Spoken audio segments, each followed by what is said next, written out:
So welcome everyone. My name is Vienna Leonarduzzi. I'm the Study Abroad Program Specialist here at Michigan Tech. I work within the Pavlis Honors College. We're located in the Minerals and Materials building. So this is the third day of the Study Abroad Virtual Fair. And today we're going to take some time to learn more about the Engineers Without Borders and International Senior Design. So these are both programs that Dave Watkins organizes for you. So we will turn it over now to Dave and he will talk to you about those programs. Hey, well, thanks, Vienna. I'm Professor David Watkins in Civil, Environmental, and Geospatial Engineering. And I've been working kind of in the area called humanitarian engineering for about 15 or 16 years now in different programs that we've had. They kind of started off in our department. But then they broadened. Really they're open to all engineering students and non-engineering students. So I'll try to highlight that here, ways that non-engineering students can contribute. And in fact, we need help from non-engineering students, certainly with a lot of the tasks that Engineers Without Borders works on. So I do have a presentation here of about 20 slides, which I'll go through I think pretty quickly, but I'll try to give you some details. I won't be able to give you all the details, but then I can handle questions. Certainly happy to take questions afterwards. Okay, are my slides showing? Yes. Okay, great. So I'm going to talk about two programs today. One is we call it iDesign, or International Senior Design. It's a capstone design program. You register for credits and participate in this program. The other one, Engineers Without Borders, we have a student chapter here at Michigan Tech.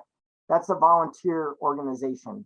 And so that would be extracurricular typically, although I'll mention one way that you can, we're sort of piloting this approach to allow students a path to get credit for some work that they do with Engineers Without Borders. I'll talk about that here. So all these pictures here are from different iDesign trips actually to rural communities in Panama, working with indigenous communities in Panama. So first, what is International Senior Design? It's run out of the Civil, Environmental, and Geospatial Engineering department. And for students in our department, it serves as a 2-semester senior design experience. However, we typically have other engineering majors involved, mechanical engineering, chemical engineering, electrical engineering, almost all fields of engineering, maybe not biomedical because the projects don't align too well with biomedical engineering, but the program consists of a summer track B course, which would be online. You wouldn't have to be on campus for that. There's a few exercises and kind of preliminary planning activities we do, but it's primarily an intensive 2-week experience. And we've been traveling to Panama for that prior to the pandemic. For 10 years we went to Panama. We hope to return there when travel resumes. And then in the fall, it's our senior design course, a 3-credit course that runs just like a sort of a regular on-campus civil, environmental, geospatial senior design. I'll just mention that if you're from another engineering department and you want to participate, it's just important to coordinate with your advisor. So there may be some additional capstone design requirements. So for instance, in mechanical engineering, there is an additional capstone requirement. I'm not sure about the other majors right now. We have had non-engineering majors participate in this. Particularly, you could still go on the trip and have the international field experience and count that as an elective. So that's how non-engineers can be involved in this program. What do we do? Well, these are just a few photos. I think one interesting aspect of this is we really see a wide variety. Panama has striking differences between its kind of industrialized, advanced economy. The picture in the upper left there is a view of Panama City. In the foreground, you can see fishing boats that are anchored there in the bay. where we stay in Panama City is very close to the Panama Canal. And so we always take a tour over there, go to the visitor center, see ships go through the locks. That's very exciting. But then our project work is typically out in rural areas, or sometimes what we call peri-urban areas, kind of informal communities that are kind of popping up on the outskirts of the city. And these are areas that are lacking in infrastructure. So they typically do not have running water or do not have a reliable water supply. They would not have a sewage system or even a septic system. They're usually using latrines. And the transportation, the roads can be very rugged. There in the lower right, you see a team of students hiking down a very steep dirt road, which can be very difficult to drive on, especially when it rains. So lots of opportunities to improve the infrastructure and apply our engineering skills. So this is just a list of some of the projects that we've worked on over the years. The majority of the projects have been community water systems. Probably the next most frequent would be small bridges. We did design one vehicle bridge. The rest have been pedestrian bridges, usually over streams that are prone to flooding. It can be very dangerous to cross, to wade across, especially during flood times. And then these other ones I listed were we've done a few small scale hydropower system designs. Those were great projects for interdisciplinary engineering teams of electrical, mechanical, and civil engineers. We had a chemical engineering team once design a charcoal kiln for a community that made a living off of making and selling charcoal. And then renewable energy is also an area we can do some work on. So if you're interested in these projects and finding out more, I just have this link flashed up here, but you could just even search the Michigan Tech website on iDesign, and it'll get you to this page. You can see what students have worked on their previous design reports. This is what it looks like when we travel to Panama. This was actually what our schedule was going to be this year, but due to COVID, of course, we weren't able to travel. We spent 14 days total. We typically fly together from Chicago.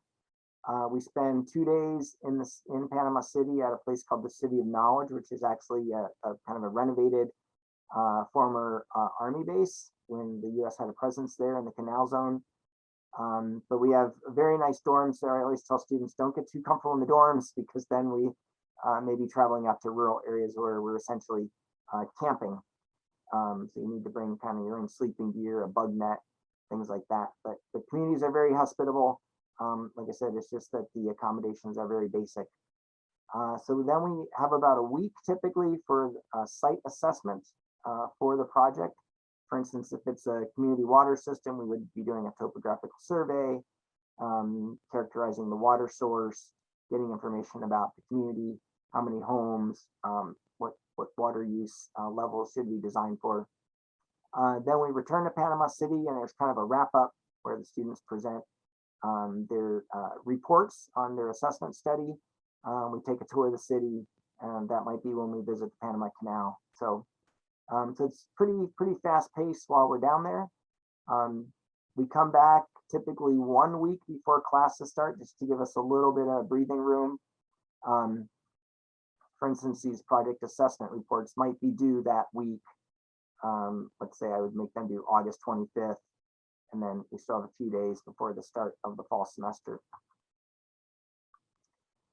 All right, so I'm going to talk a little bit here just about the project life cycle, and this is something that distinguishes these two programs, iDesign and EWB, which I'll talk about next. But iDesign actually does not go through this entire project life cycle. Just kind of be upfront with students about that. We're not implementing or building anything while we're there. But like I said, we do the project assessment. That's the 2-week trip in August. Then we're planning for the project and completing the design in the fall semester. At that point, we rely on our collaborators. I can mention who they are. In the past, they've been Peace Corps volunteers, mostly in our Peace Corps Masters International program. Peace Corps currently has no volunteers in the field, again, because of the pandemic. And we've begun partnering with another organization in Panama, a nonprofit organization called Footprint Possibilities, and they work with the communities and with the government and get the funding for the project. So essentially in iDesign, you complete your senior design project, you hand off the report, the design, the data, whatever details are needed to our partner, and they take over with the program delivery and then monitoring. I'll contrast that with UWB in a minute. So, oh, a little more details here on the community assessment that's done. And this photo shows a team of 3 iDesign students. At the end of the table there in the center is a Peace Corps volunteer who's one of our master students. And then on the right side of the table, that's a local water committee. And you can see what they're looking at. Actually, it's hard right here. They're looking at water test results. So these are little Petri films, they're called. You just put a drop of water on there, let it incubate for a while.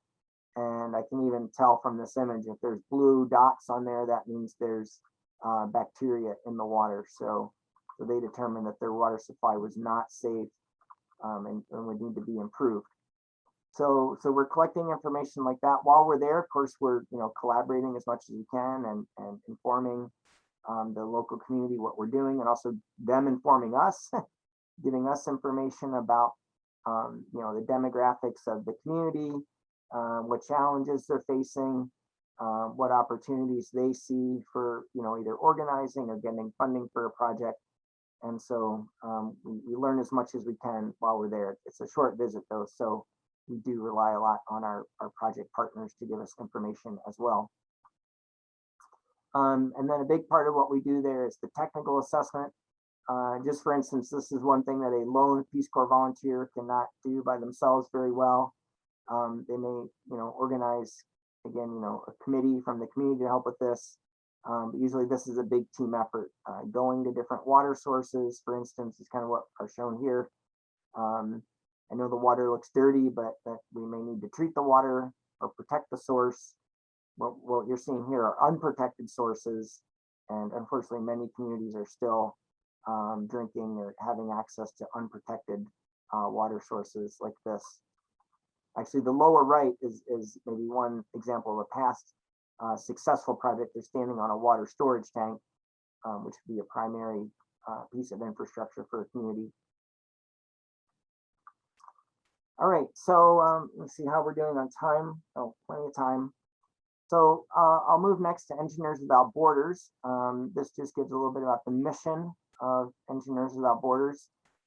It's to partner with developing communities. You'll hear that word a lot today, partnering, and trying to develop environmentally sustainable, equitable, and economical engineering projects for these communities. And then also developing engineers, in this case, engineering students. Students in general, you don't have to be an engineering student, just developing you to be a more globally aware and internationally responsible professional, whatever field you're working in. So the project life cycle here is the full thing, right? And I put years on here, and I know for students, this can probably be daunting. You may not even be planning to be at Michigan Tech for 5 years. But this has been the traditional EWB life cycle. I can say in certain countries where EWB is focusing now, they now have country offices.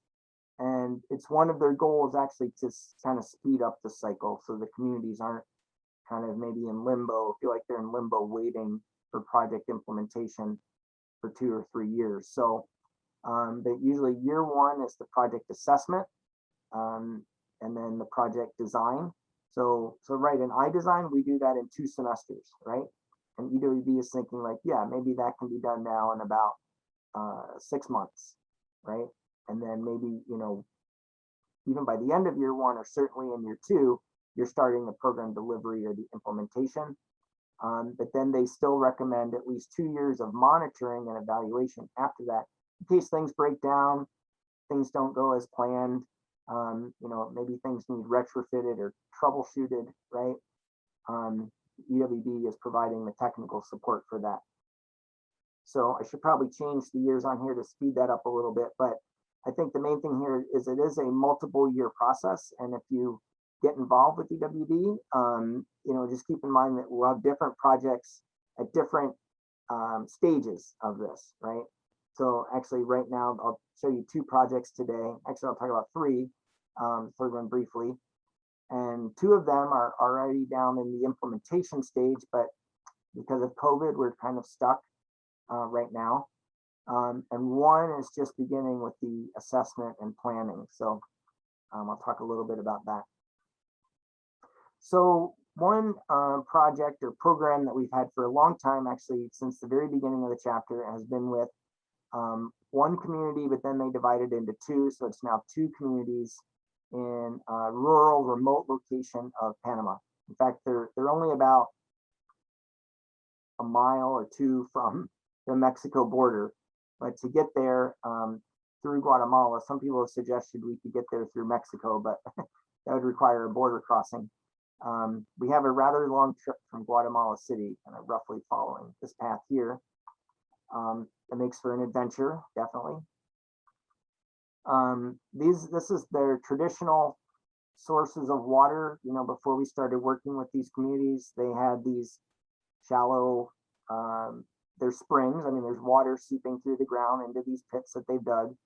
But you can see, even at best, even if they put some boards covering it, it's not what we would call a protected, safe water supply. What's not shown here is even the chickens and the pigs that are nearby, which can contaminate the water directly. So now traditionally they've known that this water is not safe to drink. They recognize the need to boil it, for example. They might filter it with a cloth and then boil it. Okay, that makes it safe to drink, but that's very time intensive and also energy intensive. And they've started to have issues with deforestation because of the need for all the firewood to boil the water. So what we've done over the years, and this has been a multi-year engagement. Gosh, actually, you can see the date on that photo in the upper left is 2007. That was the first implementation project, installing, we would call them shallow hand dug wells. They're not a deep well that we would have here in the US that might be like 150 feet deep. Although if you're digging a hole by hand, and the community members did this, it seems like a deep well up to 30 feet deep. And they were capped off and hand pumps installed. And then, the system would be chlorinated, so it's initially clean. And then, in theory, the way this works, if that source is protected, you have a clean water supply. Now, in practice, what can happen, pumps need repairs, and that's something our chapters worked with over the years, helping them make repairs to pumps, replace pumps, and then you can contaminate the well again, and so you have to chlorinate. So it's an ongoing process. Certainly, the communities are now very familiar with these systems. But unfortunately, even these wells are not enough water during the dry season. The groundwater table drops, and they've had longer dry periods that have led to decreases in the water level in the well, and still an insufficient supply of water. So we're currently working with them to add another water source, which is a spring source. It's kind of up in the mountains. Actually, the picture in the upper left and the picture on the right, you can see those mountains in the background. And so there's a spring that they would like to tap into, and we can collect water there, pipe it down to a storage tank, and then distribute it. So that's the current project. It's been designed, the design has been approved, but we're just kind of waiting to move ahead with the construction of that. So EWB is also involved with education. I mentioned the importance of sustainability for maintaining and operating the systems. They had a nice project several years ago now, but working in the schools, giving some information on just hygiene, basic hygiene and sanitation, which they understand there, but I think it's always fun for them to have the visitors come in and play some games, and they left them with these educational booklets. All right, so the next project, the second project, international project that EWD is working on now is a little bit different. It's a road drainage project near Santa Cruz, Bolivia, in particular near a town called Montero. I just show our partners here. ETA Projects is an NGO that works with the communities in the area, and they have gotten funding from Rotary International. Road projects, which you're seeing all around campus these days, can be quite expensive, and actually almost an order of magnitude more expensive than the water and community sanitation projects we've worked on in the past. These are kind of blurry photos. Sorry about that, but this is kind of showing what they're dealing with when there's heavy rains. The one road that connects one small community with another, where it's a pretty important connection for schools, health clinics. It basically becomes impassable when they get heavy rains. In the lower left, you can see some of the erosion. The road can also just get washed out at times from heavy rains. So our chapter is designing some road improvements. The students came up with this all on their own. I wish I could say as their advisor was my idea, but it was not. They got one of these unmanned aerial drones, we would call them, to do a topographical survey, right? So with some, I believe it had laser imaging, and then you can see faintly there, they used a software called Pix4D to do a very rapid, relatively rapid topographical survey and start planning the design of the road improvements. And with that, they could delineate a watershed. This is showing a drainage area where it's crossing that road. This is the star here. And so that would be a location at risk to a washout if it didn't have substantial enough culvert, for example, adequate drainage. And so they are mapping this out, develop the profile, develop some recommended sizes for culverts, did the cost estimation, construction scheduling, right? So this is all part of the EWD design process. And again, we're just waiting on being able to travel for the next steps here. Okay, lastly, I'll just mention another program that's starting up. Engineers Without Borders, in partnering with two other large engineering organizations, the American Water Works Association and the American Society of Civil Engineers, have formed a community engineering corps. And what this does really is provide technical support to communities in need, low-income communities or communities that don't have resources technically to hire, or they might be strapped to hire consulting engineers. And so this gives engineers an opportunity to volunteer their services with communities. And the nearby Keweenaw Bay Indian community down in Berriga, not far from here, qualifies as one of these communities. So we're looking at different projects we can get involved in with them. For a full project through the Community Engineering Corps, there would need to be a professionally licensed engineer who's kind of stamping the final designs. But what we found is we can get started with some, I would say low risk. So you might see this list of projects here. This first one that I put in bold, irrigation system for the KBIC community garden. That's something the EWD students are going to work on this year. That's a type of project that does not require a professional engineer license on. Certainly if we were to build an observation tower, like a 3-story structure, that would need to be approved, designed and approved by a structural engineer. Now our thinking is that, students in the chapter can get experience and kind of have this hands-on educational experience and being involved in that design. But like I said, ultimately it would have to be the responsibility of a professionally licensed engineer. So anyway, we are moving ahead with this irrigation system this year. There's going to be a team working on that. And then, depending on how that goes and what our capacity is as a chapter, we may take on some of these other projects. So now I'm going to move to actually kind of some related programs on campus and just highlight a couple things here. So it's kind of a funny acronym that resulted. We have an enterprise called the Built World Enterprise. The faculty advisor is Dr. Audra Morse. She's also the department chair. civil, environmental, and geospatial engineering. And what we're trying out is that if there are students in both, if they're in the built world enterprise and they're part of EWB, then there may be an opportunity to carve out part of their EWB work and have it count for their senior design credits or the senior design requirement in the enterprise program. So I don't know how many people are familiar with the enterprise programs. Enterprise is campus-wide. You don't have to be an engineer to be an enterprise. I was supposed to highlight how you don't have to be an engineer to be an Engineers Without Borders either.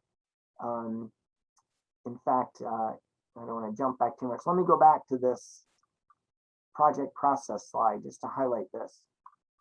So project assessment. It's not just the technical assessment, right? I mentioned the community assessment and also the first semester, the summer track of iDesign, right? We're doing community assessment. Students from intercultural studies, humanities, social sciences, right, would have skills in community assessment that engineers typically do not have. In Engineers Without Borders, we're moving into program delivery. Part of that is also paying for the materials. So we're doing fundraising. And so people with fundraising skills, marketing skills are needed for that. We're working with communities who don't have English as a first language. So we need, in our case, Spanish speakers on the team are very, very helpful, even just in maintaining communication with communities through this whole cycle. I'll say historically, this is where our projects, this has been a weak link in our projects and where things can break down.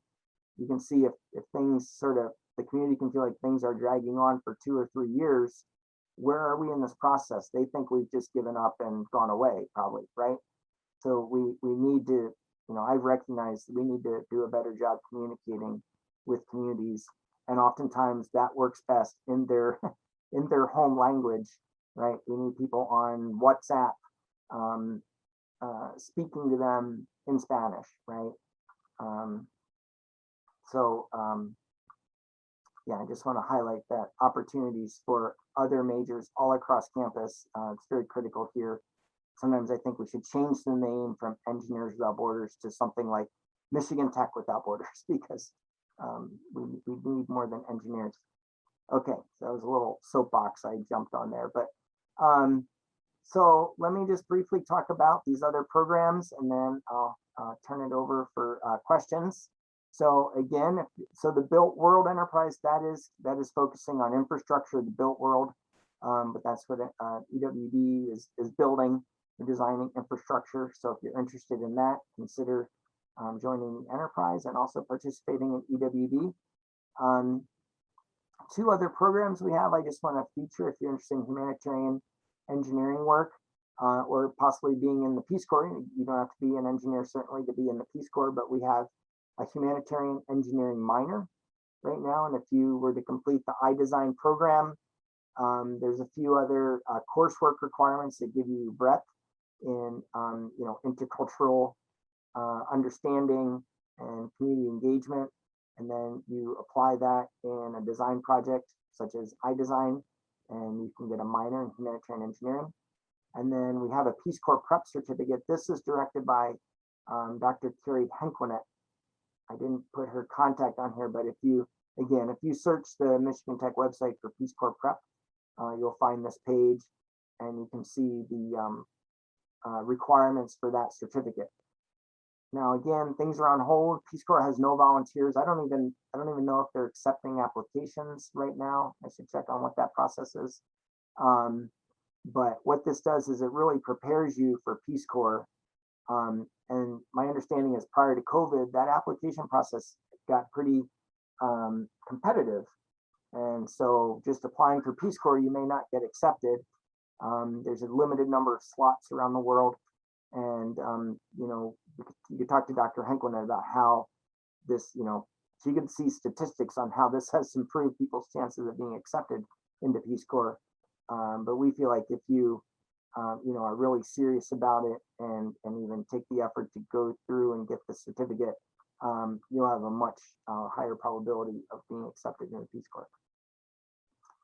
So, yeah, so just a couple contacts here. If you're interested in Engineers Without Borders, they've started their meetings. They generally split up into two groups. Right now, the Guatemala team will have a weekly meeting. The Bolivia team will have a weekly meeting. Maybe the KBIC team will also have a meeting. But a contact for that is Braden Gunderson. He's the current president of the chapter. I can also serve as a contact for that. And then certainly if you have any questions down the road or want more information about iDesign, we usually have an information session for that sometime in the fall semester, maybe early November, kind of mid to latter third of the semester. We'll have an information session for that where I'll provide more details and we'll look ahead and see what the prospects are for traveling in summer 22. Fingers crossed. Okay, so I'll stop there and take any questions.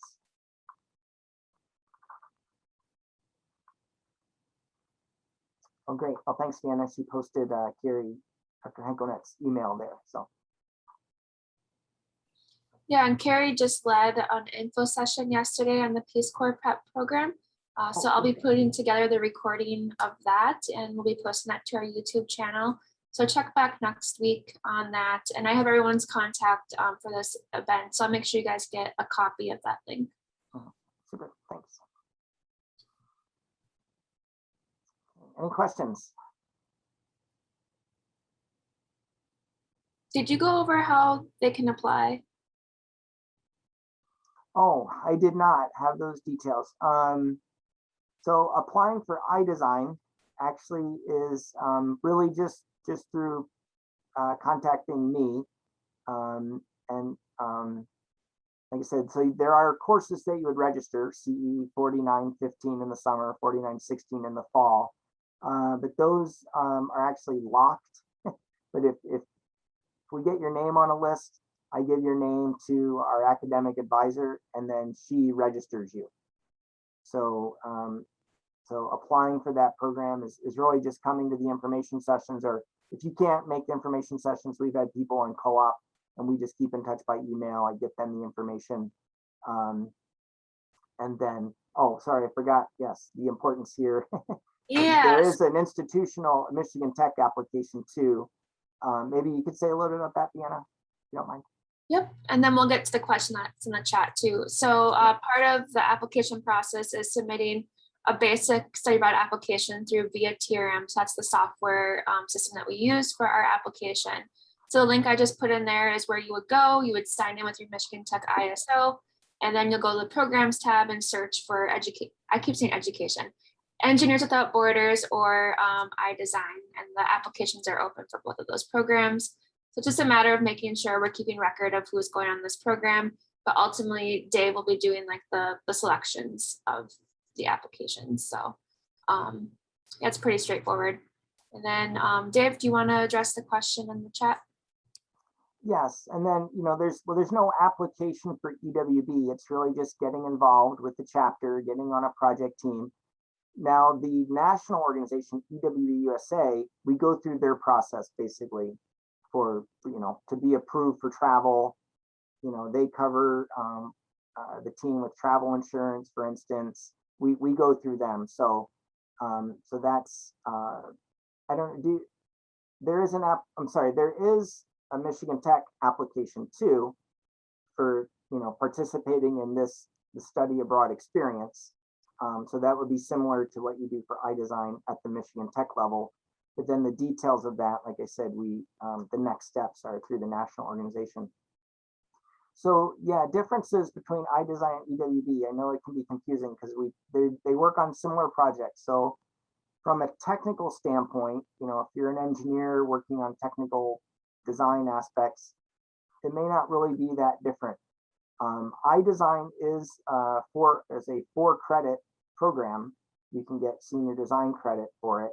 And so there you're enrolled in a course. You would be enrolled in the summer track B course and enrolled in the fall course, 3-credit senior design course.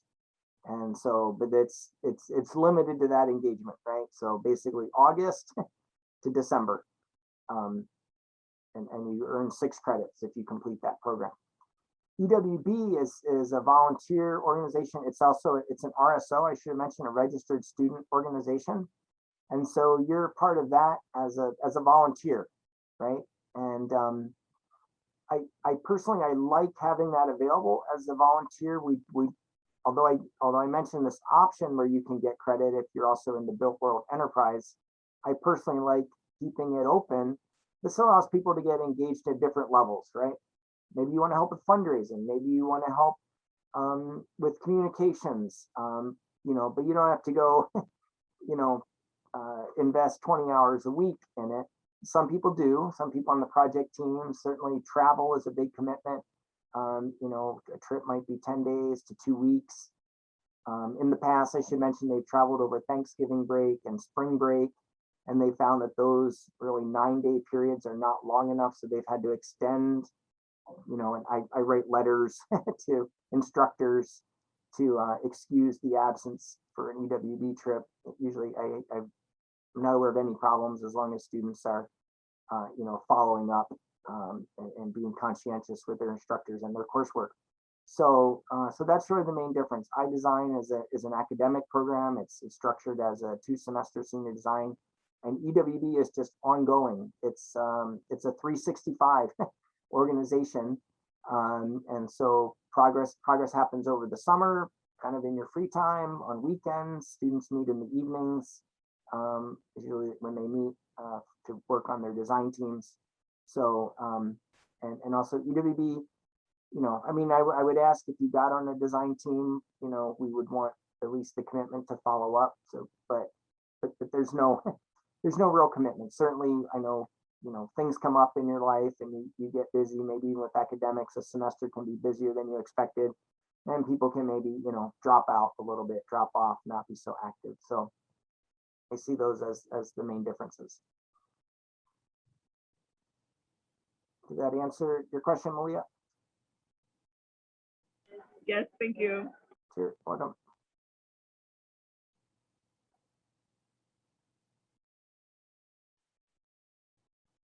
Okay, any other questions?